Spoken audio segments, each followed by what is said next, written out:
जय हिंद। आज के वीडियो में यहाँ पर आप लोगों को बताने वाले हैं कि बोर्ड एग्जाम में कॉपी कैसे लिखें, चाहे आप लोग 10th में या 12th में। तो वीडियो को पूरा देखना। देखिए ये वीडियो भले ही आप लोग 21 फरवरी को देख रहे हैं, तो वीडियो को पूरा देखना। देखिए पढ़ाई के साथ साथ आपको ये भी आना जरूरी है कि बोर्ड एग्जाम में कॉपी कैसे लिखना है। देखिए यहाँ पर इस बच्चे ने यहाँ पर मैंने कॉपी लिखवाई थी, देखिए कितनी गंदी लिखी है।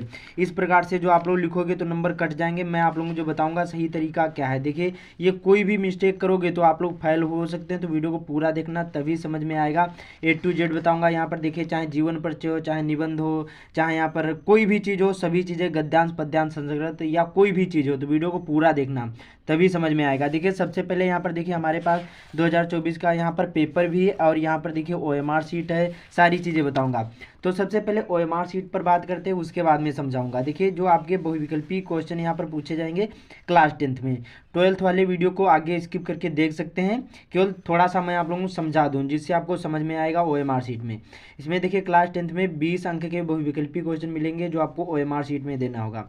यहाँ पर देखिए जो नाम आम ना लिखा हो तो यहाँ पर जिला का कोड और नाम लिखा यहाँ पर डालना होगा। फिर केंद्र कोड, जो यहाँ पर देखिए एडमिट कार्ड मिलेगा उसी में लिखा होगा, केंद्र कोड कहाँ पर होगा वो यहाँ पर डालना होगा। फिर अनुक्रमांक अपना यहाँ पर डालना होगा। फिर विषय का कोड और नाम डालना होगा। अब जो विषय का कोड ये होता है और नाम हिंदी हो जाएगा, जो भी हो ऐसे डाल देना। फिर प्रश्न पत्र संख्या, जो यहाँ पर 823 लिखे ये प्रश्न पत्र संख्या होती है। और जो यहाँ पर प्रश्न पत्र मार्का सीरीज, पहला अक्षर दूसरा अक्षर ये जो DE लिखा है ये यहाँ पर लिखना है। डी जो हो उसको पूर्ण रूप से काला करना है और ई हो उसको पूर्ण रूप से काला करना। और ये ध्यान रखना जब भी OMR शीट मिलेगी तो इसको अच्छी तरीके से भरना। मैंने एक वीडियो ऑलरेडी बना दिया अच्छी तरीके से कि OMR शीट कैसे भरी जाती, वो वीडियो देख लेना। इसमें केवल मैं आप लोगों को ऐसे ही थोड़ा सा समझा देता हूँ। उसके बाद में 20 क्वेश्चन होंगे, एक में एक ही करना है, डबल नहीं करना, ये ध्यान रखना है।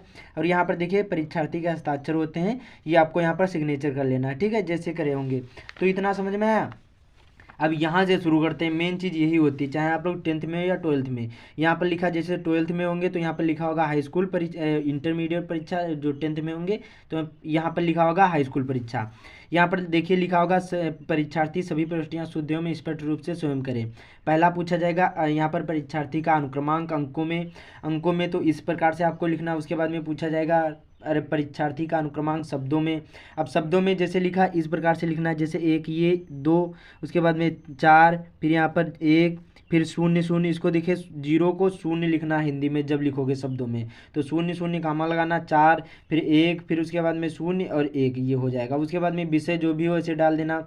फिर प्रश्न पत्र तो केवल प्रश्न पत्र होता है। फिर प्रश्न पत्र पर अंकित संकेतांक, ये जो यहाँ पर 823D लिखा ये आपको इस बॉक्स में भर देना है। उसके बाद में जो भी जिस दिन पेपर होगा वो आपको यहाँ पर दिन डाल देना है। उसके बाद में परीक्षा तिथि एवं पाली, जिस दिन पेपर होगा जिस तारीख का वो यहाँ पर आपको यहाँ पर डालना है। और प्रथम पाली में क्लास 10th होते हैं, द्वितीय पाली में क्लास 12th वाले होते हैं। बाकी केंद्र का नाम जहाँ आप लोग पेपर देने जाओगे वहाँ का अपना यहाँ पर नाम डालना होगा स्कूल का कॉलेज का, ठीक है। तो यही 6 प्रविष्टियाँ भरना होता है, आपको इसमें अपना नाम नहीं डालना है, तो ये ध्यान रखना है। अब चलते हैं यहाँ पर कॉपी में कैसे लिखना है।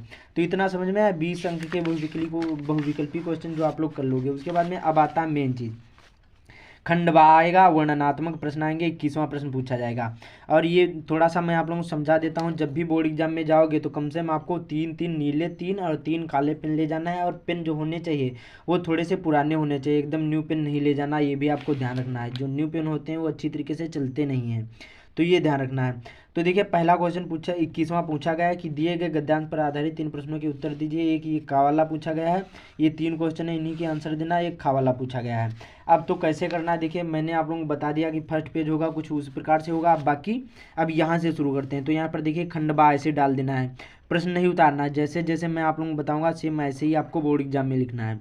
फिर प्रश्न नंबर कितना था 21वें का कावाला कर रहे थे, तो कावाला इस प्रकार से प्रश्नोत्तर संख्या 21वें का डाल देना। बहुत सारे लोग गलती कर देते हैं, उसमें कुछ नहीं डालते हैं और प्रश्न भी उतारेंगे, आपको प्रश्न नहीं उतारना, ये ध्यान रखना है।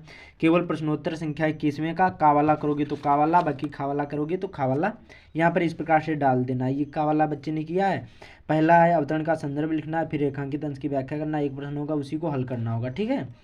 तो यहाँ पर देखिए प्रश्नोत्तर संख्या 21वें का ऐसे डाल दिया, प्रश्न नहीं उतारना है। और ध्यान रखना जब भी यहाँ पर आपको लाइन जरूर ही खींच लेना है इस प्रकार से पटरी से। और डार्क ज़्यादा यहाँ पर यूज कर सकते हैं पेन ब्लैक वाला, बाकी जो यहाँ पर स्केच होते हैं उनका यूज़ नहीं करना, वरना यहाँ पर पेज के दूसरी तरफ भी छप जाता है, ये ध्यान रखना है। तो संकेत, संकेत में क्या लिखा जाता है, पहले के 2 शब्द और आखिरी के 2 शब्द, जिससे एग्जामिनर भी समझ जाएगा कि बच्चे ने इसी पैराग्राफ से लिखा है, तो ये ध्यान रखना है। ठीक है, उसके बाद में यहाँ पर देखिए, अब इसमें देखिए पहले के 2 शब्द ये हो गए और आखिरी के 2 शब्द राहुल के साथ ही, इससे एग्जामिनर भी समझ जाएगा कि बच्चे ने इसी पैराग्राफ से लिखा है। फिर पहला पूछा गया रेखांकित अंश की व्याख्या, तो यहाँ पर ए वाला था, इस प्रकार से देखिए ए वाला पूछा गया, तो ए वाला ऐसे यहाँ पर डाल देना है, संदर्भ केवल हेडिंग डालना है। प्रस्तुत गद्यांश हमारी पाठ्य पुस्तक हिंदी के अजंता नामक पाठ से संकलित है, इसके लेखक भगवत शरण उपाध्याय जी हैं। इस प्रकार से आपको लिखना है। ठीक है, प्रश्न नहीं उतारना, देखिए इतनी अच्छी तरीके से लिखोगे तभी पूरे नंबर मिलेंगे। फिर बी वाला पूछा गया कि रेखांकित अंश की व्याख्या कीजिए। अब ऐसे यहाँ पर बी वाला ऐसे कर देना, फिर रेखांकित अंश की व्याख्या हेडिंग डालना है, केवल प्रश्न नहीं उतारना है। अब जो ये रेखा खींची हुई है, जितने में लाइन खींची है, यहाँ से और यहाँ तक इतने की ही व्याख्या करना है, पूरे पैराग्राफ की व्याख्या नहीं करना है। तो इसी प्रकार से व्याख्या कर देना है। लेखक कहता है कि जो भी आपको पता हो ये शब्द ऐड कर देना, कुछ अपने शब्द ऐड करके ऐसे ही लिखना है। ठीक है, तो समझ में आया, इसी प्रकार से लिखना है। उसके बाद में एक प्रश्न पूछा गया कि उपरोक्त गद्यांश में कहाँ के दृश्यों का चित्रण किया गया है। तो अब देखते हैं, जैसे ये यहाँ पर समाप्त हो गया, दूसरे पेज में करना है, दूसरे पेज में लिखना, तो यहाँ पर फिर से लाइन खींचना है। अब देखिए तीसरा प्रश्न था, इसमें आपको प्रश्न नहीं उतारना है, केवल उत्तर ही उत्तर लिखना है। तो उपरोक्त गद्यांश में क्या किया गया है कि इसमें देखिए महाभिनिष्क्रमण के दृश्यों का चित्रण किया गया है, तो इस प्रकार से कर दोगे, तो इसी प्रकार से करना है। अब प्रश्न समाप्त हो जाए, लाइन खींच देना है इस प्रकार से पटरी से, जिससे एग्जामिनर भी समझ जाएगा कि बच्चे ने उस प्रश्न का उत्तर इतने में दिया है। अब प्रश्न नंबर यहाँ पर देखिए 22वां पूछा गया है, जो हमारा देखिए ये 22वां प्रश्न पूछा गया है, इस प्रकार से पूछा गया है। यहाँ पर ये देखिए का वाला, इसमें पद्यांश वाले पूछे जाते हैं, ये भी 6 नंबर के होंगे, का और खा 2 पूछे जाएंगे, इनमें से एक ही करना। तो इस बच्चे ने यहाँ पर देखिए खा वाला किया, तो प्रश्नोत्तर संख्या 22वें का खा ऐसे डाल देना है। फिर संकेत, पहले के 2 शब्द, ये वाला खा वाला किया, या अनुरागी चित्त वाला, और आखिरी के 2 शब्द, जिससे एग्जामिनर भी समझ जाएगा कि बच्चे ने इसी पैराग्राफ से लिखा है। फिर संदर्भ हेडिंग डालकर, यहाँ पर देखिए रोमन अंकों में लिखा हो, तो रोमन अंकों में जैसे लिखा था वैसे आपको ये जरूरी डाल देना, जितना जो भी करोगे ये आंसर आपको जरूरी डाल देना। तो यहाँ पर देखिए पहला किया, संदर्भ हेडिंग डालकर ऐसे लिख दी।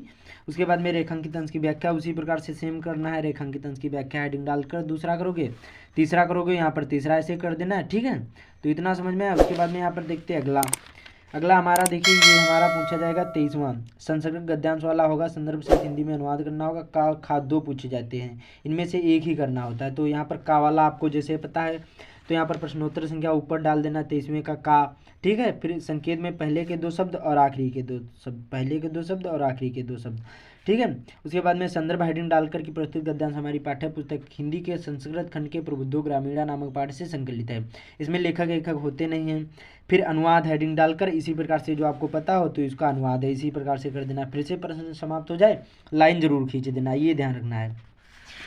फिर यहाँ पर देखते हैं, इस प्रकार से वीडियो पूरा देखना, भी बहुत सारी चीज़ें आप लोगों को बताने वाले हैं। 24वां पूछा गया है कि श्लोक पूछे जाते हैं 2, इनमें से एक ही करना है, संदर्भ लिखना होगा और हिंदी में अनुवाद करना होगा, 5 नंबर का होगा।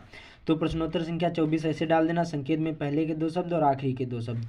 संदर्भ, प्रस्तुत श्लोक हमारी पाठ्य पुस्तक हिंदी के संस्कृत खंड के वीरा बेन पूजते नामक पाठ से संकलित है।